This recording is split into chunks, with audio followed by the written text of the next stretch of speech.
You ever wonder why nobody ever goes to the 13th floor of the old hospital? I found out last night, and now I can't stop counting the shadows in my room. It started as a dare. I mean, what else do board med students do during late night shifts?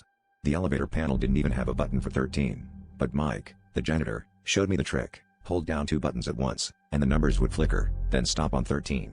I laughed it off, thinking it'd just be a dark, empty corridor.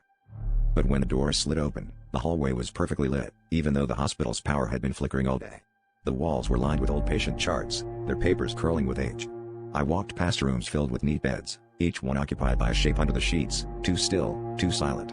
I told myself there were mannequins for disaster drills, but the air felt wrong, heavy, like I was breathing someone else's fear. As I reached the far end, I heard soft whispering, too faint to make out, like an old radio stuck between channels. One of the beds creaked, and a shadow moved, stretching across the floor toward my feet.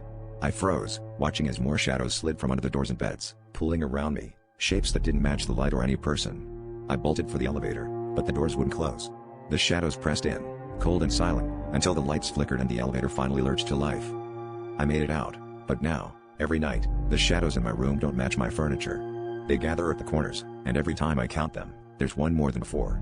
I'm starting to think the 13th floor isn't empty, it's just looking for more shadows to fill it, and I think one followed me home.